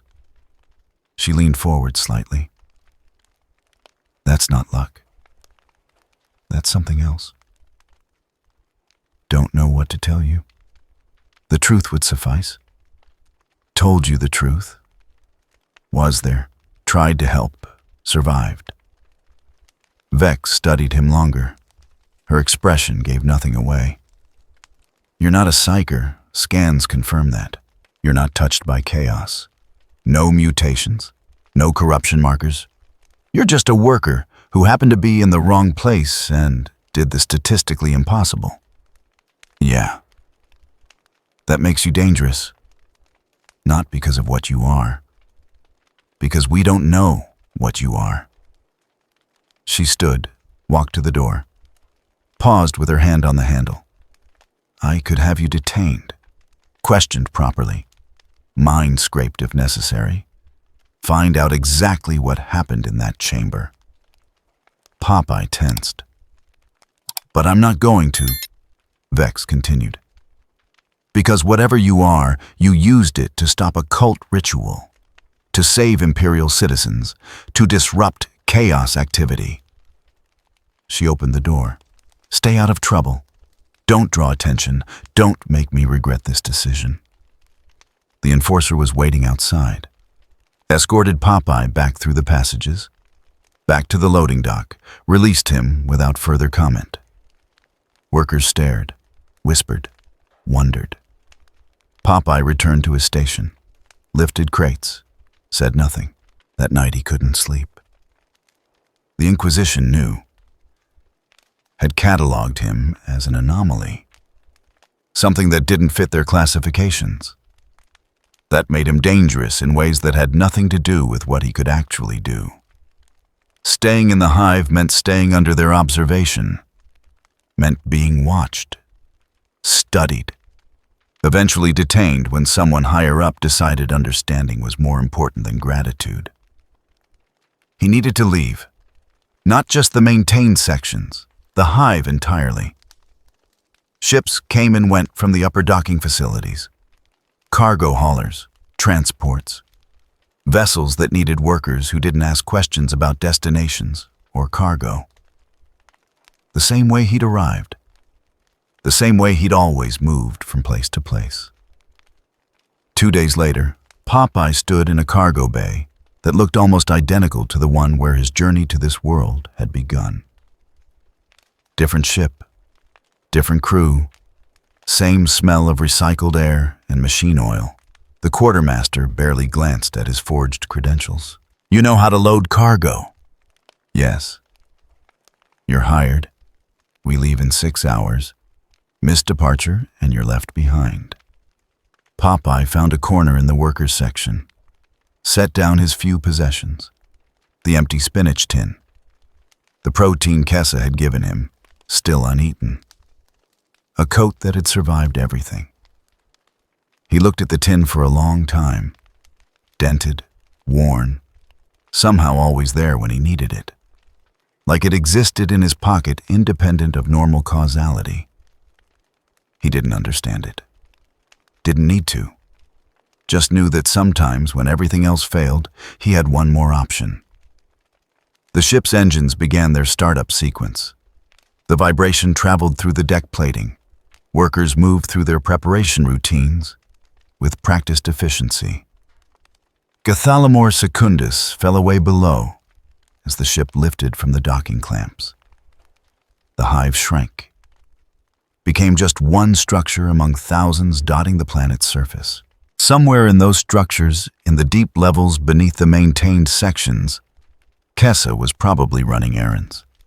Harrick was sorting metal. The cult was rebuilding its strength. Workers were keeping their heads down or starting to lift them. The universe didn't notice, didn't care. Trillions of people lived and died on millions of worlds, and none of it mattered to the vast indifference of space. But some of those people remembered. Remembered someone who'd stood when standing seemed pointless, who'd tried when trying was suicide, who'd made a difference that was small and local and temporary. That counted for something. The ship's Geller field activated with its familiar hum. The warp drive spun up. Reality prepared to slip sideways again, carrying the ship through spaces that had no proper names. Popeye sat in his corner and waited for the transition. His wounds ached. His body was tired. But he was alive, still moving, still refusing to accept that looking away was the only option. The ship entered the warp. And somewhere in the impossible spaces between stars, reality remembered that not everything followed the rules it expected. That sometimes accidents happened. That occasionally cracks appeared in the fabric of what was possible. The journey continued. Where it would end, Popeye didn't know. But that had always been true. He'd been a sailor long before he fell into this universe. Knew how to work, knew how to survive, knew when to keep his head down and when standing up mattered more than safety. The Imperium would catalog him as an unclassified anomaly. The warp would remember him as something it couldn't corrupt or consume. The cult would remember him as the one who broke their ritual. And in the underhive of Warhammer Secundus, workers would whisper about the sailor who wouldn't stand by. Popeye closed his eyes, let the warp's movement rock him towards something that wasn't quite sleep. Let the ship carry him toward whatever came next. He was what he was. No explanations, no apologies, no grand purpose or divine calling, just a man who'd made a choice, who'd decided that some things mattered more than survival, who'd stood up in a place where standing up got you killed, and somehow, improbably, impossibly, was still alive to face whatever tomorrow brought. That counted for something. The machinery hummed. The warp flowed. The ship pressed on toward destinations unknown. And the empty spinach tin sat in Popeye's pocket, waiting for the next time impossible became necessary. Agent Vex sat in her quarters aboard the orbital station 3 days after the anomaly had departed Warhammer Secundus. The data slate before her displayed information that refused to coalesce into anything resembling coherent analysis. She'd interrogated heretics, questioned psychers, cataloged mutations that defied biological possibility. This was different. This was something that shouldn't exist, but demonstrably did. Her fingers moved across the slate's surface, compiling her report. The Inquisition demanded documentation, understanding, classification of all phenomena that threatened imperial stability. But how did you classify something that helped the Imperium while remaining fundamentally unexplainable? She began writing. 3 weeks prior, a chaos cult operating in the underhive sections initiated a major ritual. Intelligence suggests they were attempting to manifest a demon of corn through mass sacrifice. 23 Imperial citizens were taken for this purpose. The ritual was disrupted. All captives survived. The cult scattered. The demon was banished incomplete. Standard protocol would attribute this to enforcer intervention or sanctioned psyker activity. Neither explanation fits the evidence. Vex paused, reviewed the witness testimonies again. 23 freed workers, each interview conducted separately, each account consistent in the broad strokes, while varying in details the way genuine memory did. All of them mentioned the same individual, a dock worker. No records prior to arrival 3 weeks before the incident. Forged credentials that passed initial screening but dissolved under detailed analysis. Warp-touched scars that should have killed him within hours. The workers called him Popeye. No surname, no origin data. Just a name and a presence that disrupted a ritual that should have succeeded. Subject exhibited physical capabilities inconsistent with baseline human parameters.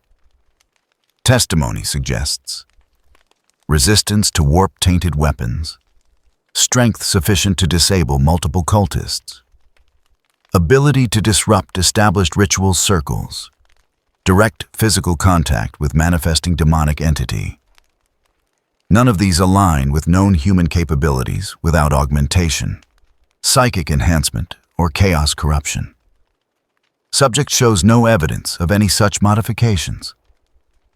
Medical examination of the subject conducted during questioning revealed no augmetics beyond baseline worker standard, no psychic signature, no mutation markers, no chaos taint despite extensive exposure to warp-touched weapons. Conclusion: Subject's capabilities derived from unknown source. Vex stood and walked to the viewport. Gothalamore Secundus rotated below its hive cities, glowing against the darkness. Millions of souls. Most would live and die without ever being noticed by anyone beyond their immediate work crews. This one had been noticed. By the cult, by the freed workers, by her, and by something else. She returned to her slate, pulled up secondary reports, the ones that made her uneasy. Astropathic Choir reported anomalous readings during the incident time frame. Localized reality distortion that didn't match known warp phenomena. The distortion was described as rejection rather than corruption. Navigators passing through the system at the time reported brief disorientation. One described the sensation as reality checking its calculations and finding an error. The demon that was partially manifested during the ritual showed evidence of confusion. Interrogation of captured cultists revealed the entity experienced something unprecedented, inability to corrupt or consume the subject. This suggests the subject operates by principles foreign to both Materium and Immaterium. Vex's augmented eyes focused on that last line. Foreign to both Materium and Immaterium. In the Imperium's understanding of reality, those two states covered everything that existed. Physical space and warp space. Matter and energy and the twisted combination of both. What existed outside those categories? She thought about the interrogation. The way the subject had sat. Calm, not defiant, not cooperative, just present, answering questions with the minimum necessary words. I was there, tried to help, survived. The simplicity of it bothered her more than elaborate lies would have. Elaborate lies suggested something to hide. This was just statement of fact. As if disrupting a corn ritual was no more remarkable than sorting scrap metal. Limited interaction provides insufficient data for complete assessment. However, observations suggest the subject does not perceive himself as exceptional, shows no signs of messianic delusion, grandiosity, or belief in divine purpose. When questioned about his actions, responses indicated pragmatic decision-making rather than ideology. Quote, someone should try. This is inconsistent with typical hero narrative. Also inconsistent with chaos corruption patterns. The subject appears to operate from simple ethical framework. Interference is justified when observably weaker parties are harmed by observably stronger ones. No political motivation detected.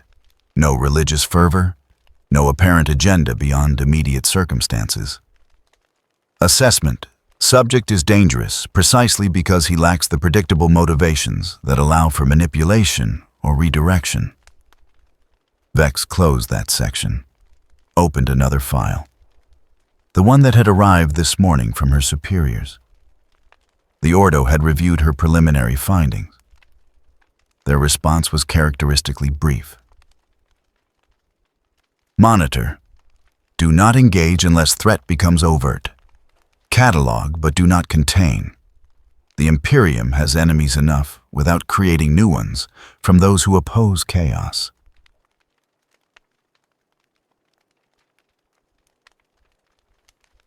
Translation. They didn't know what to do with him either. Subject poses minimal direct threat to Imperial interests. Actions to date have been defensive or protective in nature. No evidence of anti-imperial sentiment or activity. However, subject's existence represents conceptual threat proof that power can manifest outside imperial chaos binary. If this becomes widely known, it could undermine doctrinal foundations regarding the nature of strength and its sources.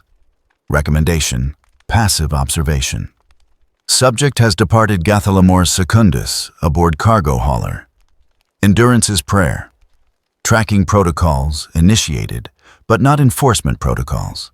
Secondary recommendation: monitor Underhive for cult resurgence or behavioral changes in worker population. Subject's actions may have created instability beyond immediate incident. Vex added a section she knew her superiors would read, but not officially acknowledge. In 3 decades of service, I have encountered corruption in countless forms. I have witnessed the warp's influence on human minds and souls. I have cataloged the ways chaos exploits weakness, fear, and ambition. This individual showed none of those markers. He was not corrupted, was not blessed, was not chosen by any power I recognize. He was simply someone who decided that standing idle while others suffered was unacceptable. And somehow, impossibly, that decision was enough. I don't know if that makes him more dangerous or less, but it makes him worth remembering. She saved the report, encrypted it with her personal cipher, transmitted it to the secure channels that would carry it through the Imperium's vast bureaucracy to people who might understand what she'd witnessed. Or might not. The Imperium operated on certainty, on classification, on the fundamental belief that everything could be cataloged, understood, and controlled. Popeye didn't fit those categories, didn't seek understanding, didn't request permission. He just acted. Vex thought about the workers in the Underhive, about the stories that were already spreading despite efforts at information control, about the way simple actions sometimes created ripples that expanded far beyond their origin. She opened one final file. Personal notes. Unofficial. The kind that would be deleted if anyone in authority discovered them. The Imperium teaches that hope is dangerous, that faith must be directed toward the Emperor and no other source, that individual action without sanction is heresy waiting to happen. And yet, I watched those freed workers, saw their faces when they spoke about being saved, not by the Emperor's angels, not by sanctioned psychers or noble sacrifice, by someone who had no authority, no blessing, no right to interfere, by someone who just decided they should. If that's heresy, it's the most honest heresy I've encountered. The subject will likely die on some forgotten world doing work no one remembers for pay that barely sustains life. The galaxy is vast. Individual lives are meaningless against its scale. But those 23 workers are alive. The cult is scattered. The Underhive is fractionally less oppressive than it was. Small changes, local effects, temporary improvements. Perhaps that's all anyone can hope for in the grim darkness of the far future. Perhaps that's enough. Vex deleted the personal section, stood, walked back to the viewport. Somewhere out in that darkness, a cargo ship carried a man who'd punched a demon and lived, who'd disrupted chaos with nothing but stubbornness and a can of vegetables, who existed outside the categories the Imperium used to make sense of reality. The galaxy wouldn't notice, wouldn't care. Trillions of souls existed in anonymity, their lives and deaths unrecorded except as statistics. But Agent Vex would remember, would keep an entry in her private files, would watch for reports of similar anomalies on other worlds, just in case. She activated her personal Vox. This is Agent Vex. Close the Gathalamore investigation. Classification unresolved anomaly monitoring status. No further action required at this time. The acknowledgement came through immediately. The investigation was filed, archived, added to the endless data streams that flowed through Imperial bureaucracy. In the Underhive far below, workers sorted metal and ate paste and slept in corners. Some of them whispered about the sailor who wouldn't stand by. Others dismissed it as fantasy. Most just focused on surviving one more day. The cult rebuilt slowly, carefully, but differently than before, with awareness that interference was possible, that rituals could fail, that even in the depths where no one was watching, someone might stand up. The warp settled uneasily around Gothalamor Secundus. Memory lingered there. Of something that had pushed back. Of corruption that failed to take root. Of a demon banished by methods that made no sense. And aboard the cargo ship, Endurance's prayer Popeye sorted containers and ate paste and slept in corners. The wounds ached less each day. The warp taint became background noise. The routine re-established itself. The empty spinach tin remained in his pocket, just in case. Agent Vex closed her files and returned to her duties. The Imperium had countless threats to catalog, endless corruption to document, infinite dangers to assess. One anomaly, who helped instead of harmed, barely registered against that scale. But she'd remember. Because in the grim darkness of the far future where there was only war, someone had chosen to stand when standing seemed pointless, and somehow impossibly survived. That counted for something.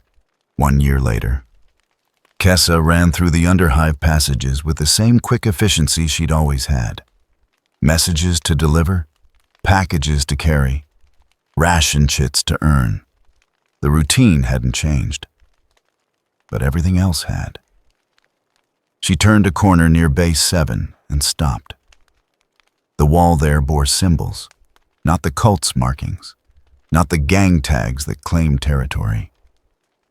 These were different. Simple drawings, crude but clear. A figure standing, a broken blade, a tin of something that looked like food. Someone had scratched them into the metal. Someone else had added more. Now they covered a section of wall that workers passed daily.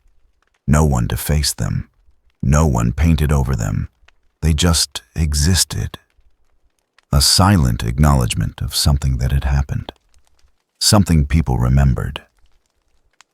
Kessa touched the wall briefly, continued running. Base 7 looked the same as it always had.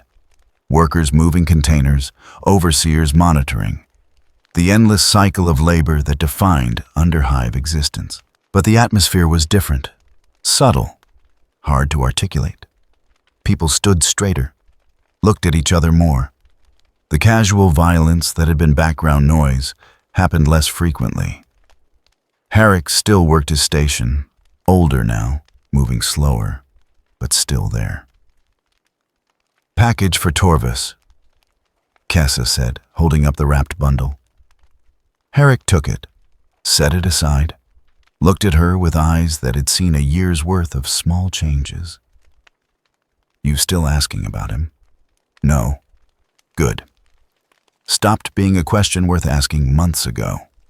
He returned to his sorting. Either he's alive somewhere doing what he does, or he's not. Either way, what he did here happened. That's what matters. Kessa nodded, started to leave. "The runners are meeting tomorrow," Herrick said without looking up. "Lower section, passage 9, midnight shift change." "I know. Be careful. Enforcers are still watching.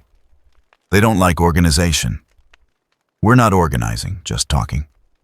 Talking's how it starts." Herrick's hands never stopped sorting metal. "Be careful, anyway." Kessa continued her route. Delivered messages. Collected payment. Moved through the underhive with the practiced efficiency of someone who knew every shortcut and danger zone. The cult still operated, reduced, cautious. They still took people, still performed rituals, but not openly. Not with the casual confidence they'd had before. And sometimes people resisted. Not always successfully, not even usually, but sometimes. That was new. Evening came. Kessa finished her deliveries and headed to the section where the runners gathered. Not an official group, just kids and young workers who carried messages and packages, who saw more of the underhive than most in, because they moved between levels constantly. They met in an abandoned storage area, where the floor was stable enough to gather, but unstable enough that enforcers didn't patrol regularly. 15 of them tonight. More than usual. They sat in rough circles, sharing food and water and information. Sector 6 had another disappearance, someone said. Cult took a worker during night shift, gone before anyone could react. Anyone try to stop it? Another asked. No. But there was shouting. People calling for enforcers. That's new. Calling doesn't help if enforcers don't come.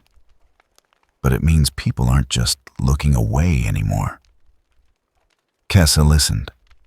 The pattern repeated across the underhive. Small acts of resistance. Most failed. Some succeeded. All of them represented something that hadn't existed a year ago. The belief that standing up was possible. The Bay 15 workers are talking about refusing overtime until the overseers fix the heating. Someone else shared. Probably won't work. But they're talking. Talking's dangerous. Everything's dangerous. At least this might accomplish something. The conversation continued. Stories shared. Information exchanged. No one mentioned the sailor by name. They didn't need to. His absence was the foundation everything else built on. Kessa contributed her own observations. Routes where enforcers had reduced patrols, sections where cult activity was increasing. Overseers who could be reasoned with versus ones who only understood violence. Practical information, survival data, the kind of knowledge that kept people alive one more day. But underlying it all was something else. A sense that survival alone wasn't the only option anymore. That maybe sometimes trying to change things was worth the risk. The meeting broke up before the shift change. Everyone scattered, returning to their corners, their workstations, their daily routines. Kessa climbed to a maintenance ledge overlooking the lower sections. A spot she came to when she needed to think. The underhive spread below, lights flickering, machinery grinding, millions of souls pressed together in the dark. It looked the same as it always had, but she knew it wasn't. Couldn't point to any single thing that had changed. The structures were the same. The oppression was the same. The grinding poverty and casual violence were the same. Yet something had shifted. In the way people talked, in the way they carried themselves, in the small acts of defiance that accumulated like dust. She thought about Popeye, wondered where he was, if he was still alive, if he even remembered this place. Probably not. He'd been passing through, fell into the underhive by accident, left when staying became impossible. Just another worker in the vast machinery of the Imperium. But what he'd done while here mattered, would continue mattering. The ripples spread outward in ways impossible to measure, but undeniable in their effects. Kessa pulled out a small wrapped package. The protein he'd given her, or what was left of it. She'd been saving it, rationing it across months. A reminder that someone had cared enough to share when they had almost nothing. She ate a small piece, savored it, tucked the rest away. Tomorrow she'd run more messages, earn more chits, navigate the same dangerous passages, and deliver to the same locations. But she'd do it with the knowledge that change was possible, that standing up mattered, that sometimes when everything seemed hopeless, someone might choose to try anyway. And sometimes that was enough. The machinery hummed below. Workers moved through their routines. The hive pressed down with its familiar weight. Somewhere in the deep sections, a cult performed a ritual. Smaller than before, more careful. but still devoted to their blood god. The ritual succeeded. A worker died. The cult celebrated. But 3 workers nearby, inspired by stories they'd heard, reported the location to enforcers before the cult could vanish completely. The enforcers arrived late, found the body, but not the cultists. Standard outcome. Expected failure. But the workers had tried, had chosen to act rather than look away. Small victory, local effect, temporary at best. It counted for something. In Bay 7, Herrick sorted his metal and thought about the young sailor who'd been stubborn enough to interfere. Who'd survived wounds that should have killed him. Who'd left without ceremony or farewell. Torvis ran his shift and noticed workers questioning orders more. Pushing back occasionally, nothing he couldn't handle. But different from before. In the maintained sections above, an enforcer whose niece had been saved wrote a report about decreased cult activity in the lower levels. Noted the change in worker behavior. Filed it without commentary. The Inquisition's files remained sealed. Agent Vex moved to another assignment. The investigation into the Gothalamore anomaly gathered dust in archives that no one accessed. And somewhere in the void between stars aboard a cargo ship whose name changed with each port, Popeye sorted containers and ate paste and slept in corners. The wounds had healed into scars. The warp taint had become part of his baseline. The memory of what happened on Gothalamore Secundus was just another experience in a long string of places and events. The spinach tin remained in his pocket, just in case. The galaxy was vast, cruel, indifferent to individual suffering on a scale that made mockery of meaning.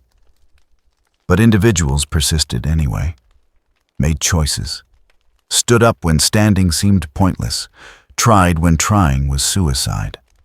And sometimes in small ways, in local effects, in temporary improvements that would inevitably fade. They changed things. Not the galaxy, not the Imperium, not the eternal war between chaos and order, just the lives immediately around them, just the people they could reach, just the moment they inhabited. Perhaps that was all anyone could hope for in the grim darkness of the far future. Perhaps that was enough. Kessa climbed down from her perch, returned to the passages, to her work, to the endless routine that defined existence. But she walked differently than she had a year ago, stood straighter, met eyes instead of avoiding them. Because someone had shown her that standing up was possible, that sometimes trying mattered more than succeeding, that in the darkest places where hope seemed like a cruel joke, someone might choose to be kind anyway, to help anyway, to try anyway, and somehow impossibly survive. She whispered the name as she walked. Not loud, not a prayer or invocation, just acknowledgement. Popeye. The word faded into the machinery's hum, lost in the endless noise of the hive. But she'd remember. They'd all remember. And in the remembering, something persisted. Something that couldn't be measured or cataloged. Something that existed in the space between what was and what might be. Hope wasn't the right word. The underhive didn't do hope, but possibility. Proof that things could be different. Evidence that someone somewhere had chosen to stand when everyone else knelt. That counted for something. In the grim darkness of the far future, where there was only war, a girl ran through forgotten passages carrying messages that no one important would ever read, and believed that mattered, because she'd seen someone prove it could.